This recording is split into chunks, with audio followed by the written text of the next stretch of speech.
Hello दोस्तों, स्वागत है आप लोग का आपके अपने यूट्यूब चैनल रुस्तम क्लासेस में।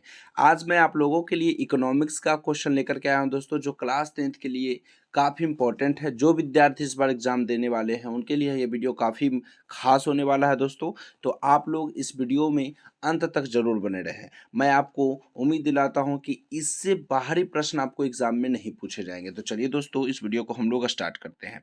हमारा इकोनॉमिक्स का यानी देखिए, हमारा इकोनॉमिक्स का जो फर्स्ट क्वेश्चन है, हमारे इकोनॉमिक्स का जो फर्स्ट क्वेश्चन है, अर्थव्यवस्था की संरचना से आप क्या समझते हैं और तथा इसके प्रकारों का वर्णन करें। यानी आपको अर्थव्यवस्था का परिभाषा देना है, इसके साथ साथ आपको इसका जो प्रकार है उसका भी वर्णन करना, और इससे एग्जाम में क्वेश्चन पूछे ही जाएंगे दोस्तों। तो इसको आप एग्जाम में जरूर पढ़ करके जाएं। ठीक है, हमारा सेकेंड नंबर क्वेश्चन क्या है? सेकेंड नंबर, अर्थव्यवस्था में उत्पादन के कौन कौन से साधन है। ये काफ़ी इंपॉर्टेंट क्वेश्चन है। ठीक है, यानी अर्थव्यवस्था से आपको कहीं ना कहीं एक से दो क्वेश्चन जरूर एग्जाम में पूछे जाएंगे। ठीक है, हमारा देखिए थर्ड क्वेश्चन की ओर हम लोग बढ़ते हैं दोस्तों। थर्ड क्वेश्चन हम लोग का क्या है कि अर्थ आर्थिक विकास क्या है, आर्थिक विकास क्या है और आर्थिक विकास तथा आर्थिक वृद्धि में क्या अंतर है। ये इंपॉर्टेंट भी क्वेश्चन है, ये काफ़ी इंपॉर्टेंट क्वेश्चन है। इसको आप जरूर पढ़ करके जाएं एग्जाम में। ठीक है, उसके बाद हम लोग का फोर्थ नंबर क्वेश्चन क्या है?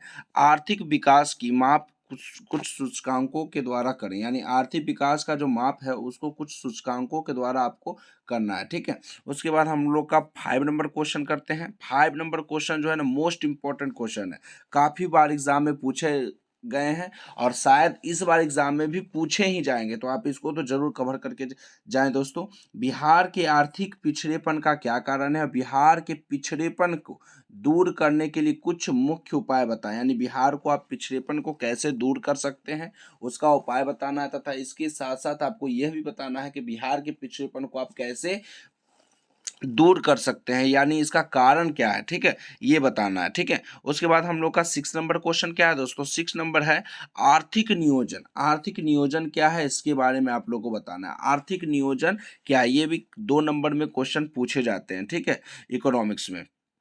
उसके बाद देखिए, हम लोग का है आर्थिक सुधार या नई आर्थिक नीति की 3 विशेषताएं लिखना है। ठीक है, इसको आप जरूर कवर कर लें। देखिए, इसमें जितना भी क्वेश्चन आप लोग को बताया जा रहा है ना, आपको सभी क्वेश्चन को कवर करना है। अच्छे से कवर कर लेंगे कि एग्जाम में आप लोग को कोई भी दिक्कत किसी भी प्रकार का ना हो। ठीक है, उसके बाद देखिए, हम लोग का मानव विकास रिपोर्ट। मानव विकास रिपोर्ट क्या है ये आप लोग को बताना है। ठीक है, मानव विकास रिपोर्ट क्या है ये आप लोग को बताना है। ये भी क्वेश्चन काफ़ी बार पूछे गए हैं, तो आप इसको जरूर कवर कर लेंगे। ठीक है दोस्तों, उसके बाद देखिए हम लोग का 9 नंबर क्वेश्चन क्या है? 9 नंबर क्वेश्चन है हम लोग का कि आर्थिक संरचना पर प्रकाश डालें। ठीक है, आर्थिक संरचना का क्वेश्चन भी काफ़ी बार पूछे गए हैं। तो अगर आप सेट वगैरह से तैयारी भी अगर करते होंगे, गाइड वगैरह से तैयारी करते होंगे, तो यह क्वेश्चन काफ़ी बार उसमें दिया होगा, यानी काफ़ी बार उसमें पूछा गया होगा। सेट में भी आप देख सकते हैं या मॉडल पेपर या किसी भी चीज़ में आप देख सकते हैं। ये सब जो क्वेश्चन है ना, इसके लगातार जितना भी क्वेश्चन है काफ़ी इंपॉर्टेंट क्वेश्चन है। ठीक है, इकोनॉमिक्स का क्वेश्चन। अगला क्वेश्चन हम लोग का क्या है?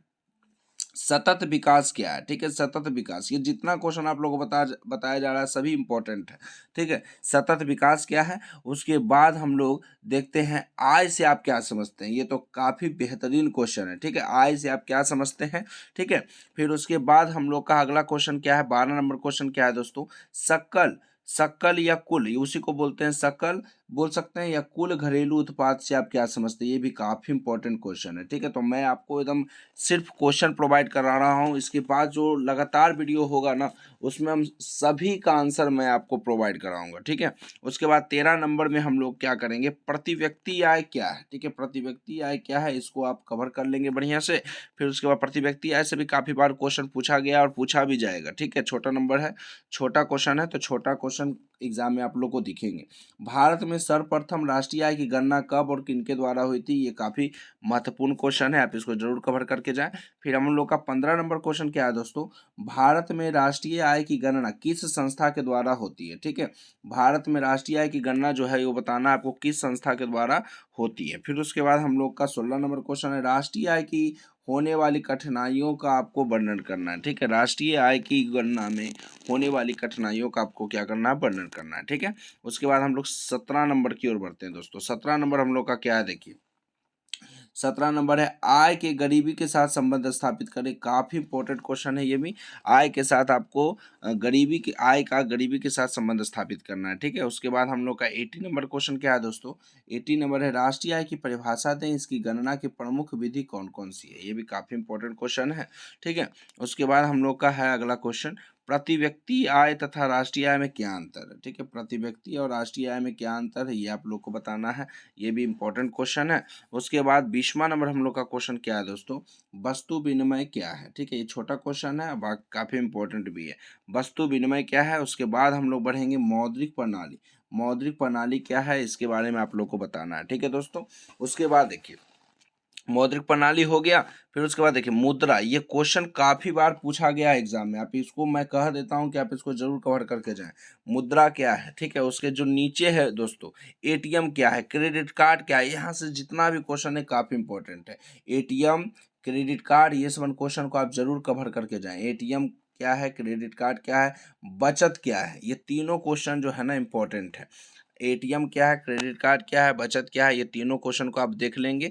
उसके बाद हम लोग 26 नंबर की ओर बढ़ते हैं दोस्तों। तो 26 नंबर हम लोग का क्या है, उदारीकरण को परिभाषित करें। उदारीकरण को आपको क्या करना है, परिभाषित करना है, ठीक है। उसके बाद देखिए अगला हम लोग का 27 नंबर क्वेश्चन क्या है दोस्तों, समावेशी विकास से आप क्या समझते हैं, यानी समावेशी विकास आपका क्या है, ठीक है। ये क्वेश्चन भी इंपॉर्टेंट है। उसके बाद देखिए 28 नंबर हम लोग का क्वेश्चन क्या है, साख क्या है, ठीक है। साख क्या है ये बताना आप लोग को। फिर 29 नंबर में हम लोग बढ़ेंगे। 29 नंबर में वस्तु विनिमय प्रणाली की कठिनाइयों पर प्रकाश डालें, ठीक है। ये भी क्वेश्चन काफी इंपॉर्टेंट है। उसके बाद हम लोग 30वां नंबर क्वेश्चन में बढ़ते हैं दोस्तों, मुद्रा के कार्यों पर प्रकाश आपको डालना है, ठीक है। मुद्रा के कार्य जो है ना उस पर आपको क्या करना है, प्रकाश डालना है कि मुद्रा का कार्य आप किस प्रकार अपने निजी जीवन में करते हैं, ठीक है। उसके बाद 31 नंबर में हम लोग बढ़ेंगे तो मुद्रा का आर्थिक महत्व क्या है, ठीक। मुद्रा का आर्थिक महत्व क्या है ये बताना आप लोग को। फिर उसके बाद देखिए हम लोग 32 नंबर में बढ़ेंगे तो राज्य स्तरीय संस्थागत वित्तीय स्रोत के कार्यों का वर्णन करना है, ठीक है। उसके बाद देखिए 33 नंबर में हम लोग बढ़ रहे हैं दोस्तों। तो 33 नंबर हम लोग का क्वेश्चन क्या है, सेवा क्षेत्र के विकास में शिक्षा की क्या भूमिका है। ये काफी इंपॉर्टेंट क्वेश्चन है। उसके बाद हम लोग बढ़ेंगे आपका अगला क्वेश्चन में, तो साख पत्र क्या है, ठीक है। उसके कुछ प्रमुख पत्रों पर प्रकाश आपको डालना है, तो ये आप भी इंपॉर्टेंट ही क्वेश्चन है, ठीक है।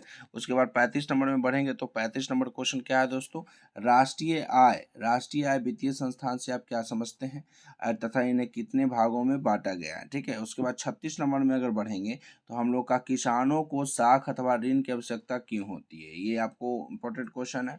उसके बाद देखिए अगला क्वेश्चन 37 नंबर में बढ़ेंगे, ये भी काफी बार पूछा गया है दोस्तों, सहकारिता से आप क्या समझते हैं, ठीक है। सहकारिता से आप क्या समझते हैं, ये काफी बार पूछा गया है, ठीक है।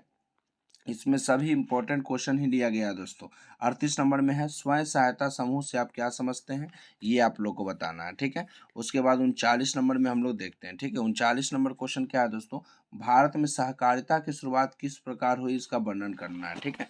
भारत में जो है सहकारिता की शुरुआत किस प्रकार हुई है इसका आप लोग को क्या करना है, वर्णन करना है, ठीक है। 40 नंबर में क्या करेंगे हम लोग, 40 नंबर है बहुराष्ट्रीय कंपनी किसे कहते हैं, ये आप लोग को बताना है, ये भी इम्पोर्टेंट क्वेश्चन है। 41 नंबर में हम लोग बढ़ेंगे तो 41 नंबर क्या है दोस्तों, सूक्ष्म वित्त योजना को परिभाषित करें, ठीक है। सूक्ष्म वित्त योजना को आपको क्या करना है, परिभाषित करना है। उसके बाद देखिए हम लोग का अगला क्वेश्चन क्या है दोस्तों, अगला क्वेश्चन 42 नंबर क्या है हम लोग का, 42 नंबर है आपका व्यवसायिक बैंक का प्रमुख कार्यों का आपको वर्णन करना है। व्यवसायिक बैंक का प्रमुख कार्य का आप लोग को क्या करना है, वर्णन करना है, ठीक है। उसके बाद देखिए हम लोग अगला क्वेश्चन की ओर बढ़ते हैं।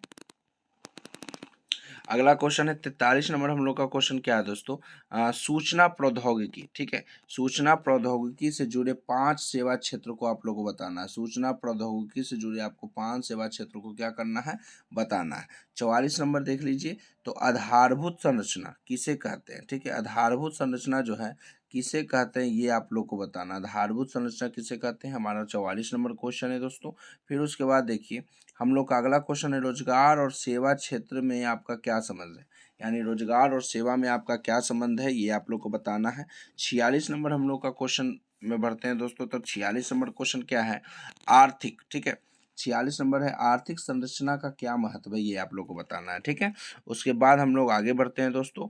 तो आगे क्वेश्चन है वैश्वीकरण से आपको एग्जाम में एक ना एक क्वेश्चन जरूर पूछे जाएंगे। तो वैश्वीकरण क्या है, इसको आप जरूर कंप्लीट कर लें। ठीक है, उसके बाद देखिए वैश्वीकरण के बाद हम लोग देखते हैं अगला क्वेश्चन दोस्तों कि वैश्वीकरण के मुख्य अंगों का वर्णन करें। ये भी काफ़ी बार पूछा गया है। ठीक है, तो आगे हम लोग बढ़ते हैं।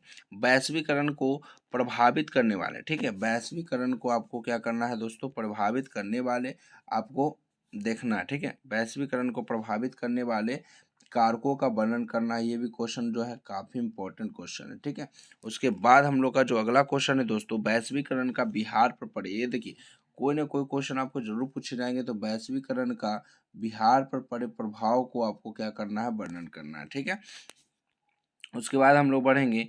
तो उसके बाद हम लोग बढ़ेंगे तो देखिए क्या है। ठीक है, उसके बाद हम लोग बढ़ते हैं अगला क्वेश्चन में। तो अगला है कि भारत वैश्वीकरण के पक्ष में आपको तर्क देना है। ठीक है, भारत में वैश्वीकरण के पक्ष में आप लोग को तर्क देना है। और फिर ये काफ़ी इंपॉर्टेंट क्वेश्चन है 32 नंबर जो है ना, 32 नंबर क्वेश्चन जो है काफ़ी इंपॉर्टेंट नंबर है। 32 नंबर नहीं बोल रहे थे, सॉरी, कौन सा, हाँ 52 नंबर, 52 नंबर जो क्वेश्चन है काफ़ी इंपॉर्टेंट है दोस्तों। 52 नंबर देख लेते हैं हम लोग थोड़ा सा।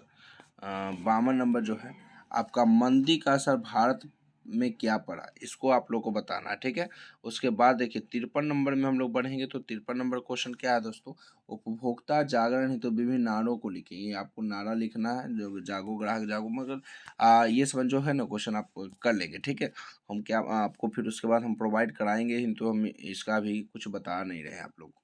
फिर देखिए 53 नंबर, 54 नंबर क्या है, उपभोक्ता कौन है, संक्षेप में आपको बताना है। ठीक है, उपभोक्ता कौन है। अगला क्या है, उपभोक्ता के जो है ना कौन कौन से अधिकार हैं, आपको प्रत्येक अधिकार को सुधारण स्पष्ट करना है। ठीक है, उपभोक्ता के कौन कौन अधिकार है। ठीक है, उसके बाद हम लोग अगला क्वेश्चन में बढ़ते हैं दोस्तों।